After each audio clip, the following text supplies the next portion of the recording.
மானஸ் பக்கங்கள். Hi friends, இது மாலிகாவின் கேளுங்க கதை கேளுங்க. மானஸ் எழுதிய மலரே மௌனமா, அத்தியாயம் 22. வேண்டுமென்றே வம்பிழுப்பது போல் தன் அண்ணனை அவ்வப்போது பார்த்தபடி கிசுகிசுத்துக் கொண்டிருந்தனர் சாம்பவியும் சூர்யாவும். அதில் கடுப்பாகி போனான் செந்தில். அதுவும் ஹிந்தி மிஸ்ஸை பற்றி பேசுபவர்கள் தனக்கு கேட்காத குரலில் எப்படி பேசலாம் என்ற கோபம் வேறு. ஏய், பேசாம சாப்பிட தெரியாதா உங்க 2 பேருக்கும்? ஸ்கூல்ல இருந்து வந்து யூனிஃபார்ம் கூட மாத்தல. சீக்கிரம் சாப்பிட்டுட்டு போய் ட்ரெஸ் சேஞ்ச் பண்ணுங்க. அவனை பார்த்து உதட்டை சுழித்து விட்டு, வாடா, நாம ரூம்ல போய் பேசலாம். இங்க ஒரே கொசு தொல்லையா இருக்கு என்றாள் சாம்பவி. ஆமாக்கா, அதுவும் பேண்ட் சட்டை போட்ட கொசுவா வேற இருக்கே. நான் உனக்கு ரூம்ல வந்து மத்தத சொல்றேன் என்று விட்டு சூர்யாவும் அவள் பின்னாலேயே செல்ல இவன் தான் இருவரையும் பலமாக முறைத்துக் கொண்டிருந்தான். என்னடா அப்படியே வச்சிருக்க? சங்கரி வீட்லயும் எதுவுமே சாப்பிடலையாமே. காஃபி மட்டும் போதும்னு வந்துட்டியான். அவ ஃபோன் பண்ணி புலம்பிக்கிட்டே இருந்தா. அவன் அருகில் வந்து அமர்ந்து அதட்டினார் தங்கமணி. 10 கிலோமீட்டர் நான் வர்றதுக்குள்ள ஃபோன் பறந்து வந்துருச்சா? இந்த வாய் பேசுறதுக்காச்சும் ஒழுங்கா சாப்பிடணும். செல்வம் பேசுறதுக்கே காசு கேட்பான். சேகர் எல்லார்கிட்டயும் பேச மாட்டான். பார்த்து பார்த்து தான் பேசுவான். உன் அப்பாங்களும் அதிகம் பேசுறதில்ல. நீ மட்டும் எப்படிடா இப்படி இருக்க? என்ன பண்றது பெரியம்மா? அது மேனுஃபேக்சரிங் டிஃபெக்ட். என்ன ரிங்கு? முகத்தை சுருக்கி கேட்டார். உரக்க சிரித்தான் செந்தில். டேய் மகனே, நமக்கு இங்கிலீஷ் தெரியறது முக்கியமில்ல. நாம யார்கிட்ட பேசுறோமோ அவங்களுக்கு தெரியுமான்னு பார்க்கணும். அப்போ என் பெரியம்மாவுக்கு இங்கிலீஷ் தெரியாதுன்னு சொல்லி காட்டுறியா மம்மி? அக்கா, இவன் என் அண்ணனுக்கு தப்பாம பிறந்திருக்கான். தாய் மாமன் கிட்ட இருந்து வந்த வாய் தான் எல்லாம். சொல்லிக்கொண்டே அவன் அருகில் வந்தவர் அவன் தோளில் அடி வைத்து அவன் தட்டில் இன்னும் 2 பஜ்ஜியை வைத்தார். என்ன, எங்க 2 பேருக்கும் சண்டை மூட்டி விடலாம்னு பாக்குறியா? நீ நினைக்கிறது நடக்காதுடா மகனே. அதுதான் தெரியுமே. நீ என்ன சொன்னாலும் என் பெரியம்மா விட்டு கொடுத்துருவாங்க. என்ன பெரியம்மா? இப்போ ஆட்டத்தை இந்த பக்கம் ஆரம்பிக்கிறியாடா பையனி என்றார் சிரித்துக்கொண்டே. அவனும் கண்கள் சிமிட்டி சிரித்தான். நல்லா சாப்பிடு கண்ணா என்றார் அவன் தலை கோதி. பாரு, எப்படி இழைச்சிட்ட. அமுதா, இவன் ஒழுங்கா சாப்பிட்றானா இல்லையா? எனக்கு என்ன தெரியும். இப்போ எல்லாம் சார் உங்க மருமக கையால தானே சாப்பிட்றாரு. அப்போ சரி, அவ ஒழுங்கா சாப்பிடலனா உண்டு இல்லைன்னு ஆக்கிடுவாளே. அப்போ எங்க அம்மாவை விட உங்க மருமக தான் நல்லா பாத்துக்குவான்னு சொல்றீங்களா பெரியம்மா? தங்கமணி முறைக்க. மறுபடியும் பாரேன், நீ சாப்பிட்டது போதும், எழுந்துச்சு போடா என்றார் அமுதா. திரும்பவும் சிரித்தவன், சாப்பிட்டு முடிச்சிட்டேனே என்றவாறே எழுந்து இடது கையால் தங்கமணியின் கழுத்தை சுற்றி வளைத்து அவர் கன்னத்தில் முத்தம் வைத்து விட்டு சென்றான். அவர் கண்கள் கலங்கிவிட்டன. என் பசங்க ஒரு நாளும் இப்படி என்ன கொஞ்சினதில்லை தனக்குள் சொல்லிக் கொண்டார். செந்தில் சூர்யாவை தேடி அவன் அறைக்குச் செல்ல இருவரும் இவனை எதிர்பார்த்தது போல் வாயை பொத்தி சிரித்தார்கள். கையை கட்டி இருவரையும் முறைத்து கொண்டே இருவரின் எதிரிலும் ஒரு நாற்காலியை போட்டு அமர்ந்தான். என்ன, உனக்கு செமஸ்டர் இல்லையா? போ போ, போய் படிப்போ சாம்பவி கூறினாள். எனக்கு படிச்சுக்க தெரியும். முதல்ல நான் கேட்கறதுக்கு பதில் சொல்லு. என்ன சொல்லணும்? உங்க ஹிந்தி மிஸ்ஸை பத்தி என்னடா பேசுன? அதுவும் என்னை பார்த்து பார்த்து சிரிச்சுக்கிட்டே. டேய், நம்ம அண்ணன் எவ்வளோ விவரம் பாத்தியா? அங்க கேட்டா அம்மாவுக்கும் பெரியம்மாவுக்கும் தெரிஞ்சிடும்னு நம்மளை நைஸா ரூமுக்கு துரத்தி விட்டுட்டு பின்னாடி வந்து கேக்குது பாத்தியா? ஏ வாண்டு, நீ வாய மூடு. சூர்யா, இப்போ நீ சொல்ல போறியா இல்லையா?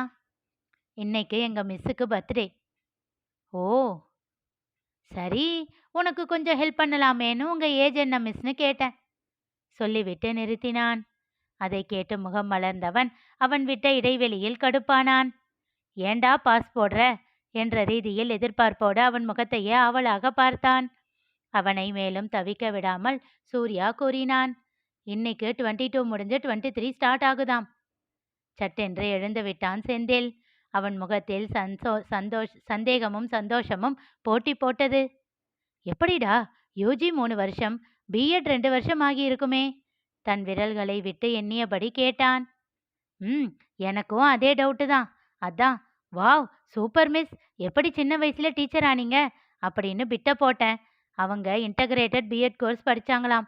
+2 முடிச்சுட்டு 4 இயர்ஸ், அவ்வளோதான். இதுதான் அவங்க ஃபர்ஸ்ட் ஜாபாம். ஆனால் 17 வயசுலேயே ஹிந்தி பிரச்சார எக்ஸாம்ல எல்லாம் முடிச்சுட்டு பண்டிட் ஆகிட்டாங்க.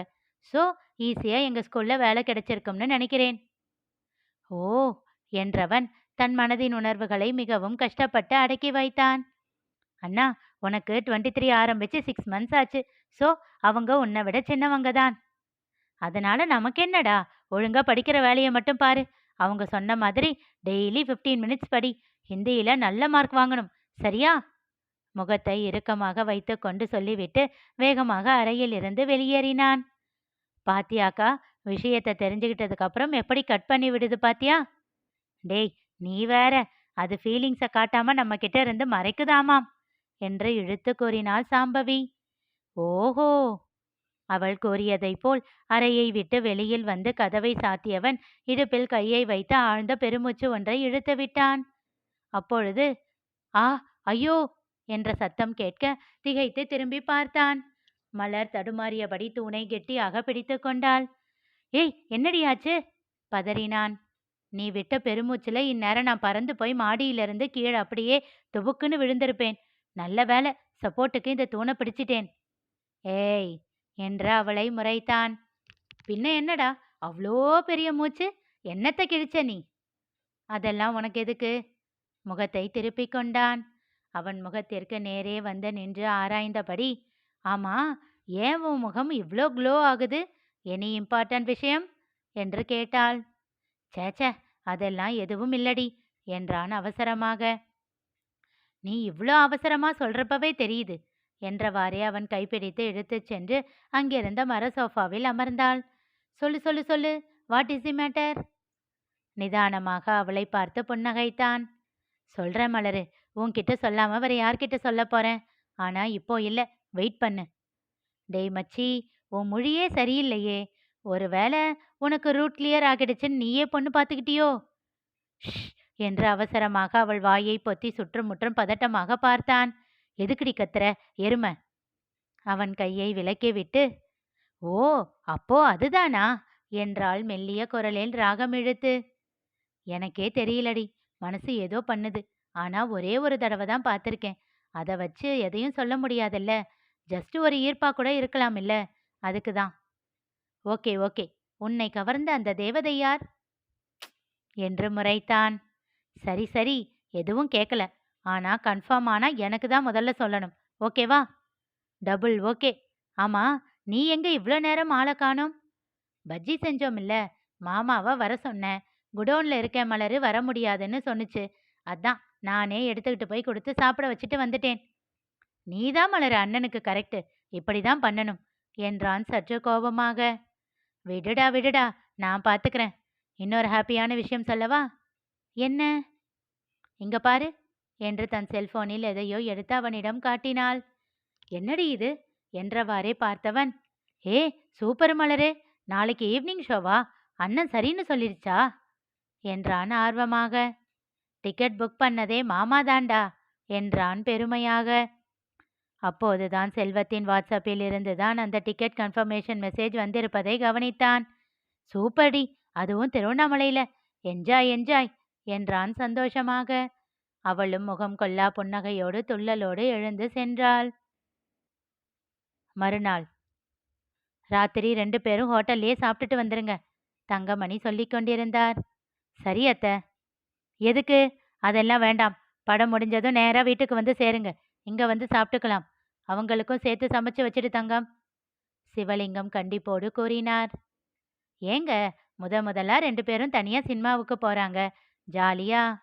தங்கம் அவரை இடைமறித்து அதட்டியதில் அவர் திகைத்து போனார். நான் சொன்னதை கேட்கணும். டிஃபன் எல்லாம் சாப்பிட்டு வந்தா ராத்திரி நேரமாகிடும் என்றவர் ஒரு நொடி நிறுத்தி பிறகு கூறினார். அப்புறம் காலையில் எழுந்து செல்வம் வேலையை பார்க்க வேண்டாமா? அதை கேட்ட அனைவருக்கும் வருத்தமாக இருந்தது. ஆனாலும் அவரை எதிர்த்து பேச முடியாமல் அமைதியாக இருந்தார்கள். மலர் மட்டும் அவரையே கூர்மையாக பார்த்தபடி இருக்க, என்ன என்றார். இந்த வீட்ல மாமா மட்டும்தான் வேலையை பார்க்கணுமா? ஒரு நாள் அவர் வேலையை வேற யாராச்சும் பார்த்தா ஆகாதா என்றால் கோபத்தை அடக்கியபடி. இங்க பாரு மலரு, என்ன செய்யணும் என்ன செய்யக்கூடாதுன்னு நீ எனக்கு சொல்லாத, சரியா? கல்யாணமானா சொகுசா இருக்கணுமா என்ன?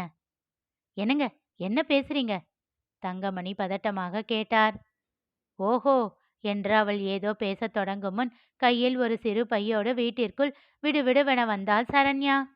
எல்லோரும் அவளை பார்க்க, அம்மா, நான் இனிமேல் அந்த வீட்டுக்கு போக மாட்டேம்மா என்று விட்டு வேகமாக சென்று சோஃபாவில் அமர்ந்தாள். ஆரம்பிச்சிட்டா மறுபடியும் என்று மனதிற்குள் சலித்து கொண்டார் அமுதா. ம் இவங்க இன்னைக்கு சினிமாவுக்கு போன மாதிரிதான் என்று முணுமுணுத்தான் செந்தில். இனி நிகழப்போவது என்ன தெரிந்து கொள்ள தொடர்ந்து கேளுங்க, கதை கேளுங்க. மீண்டும் சந்திப்போம்.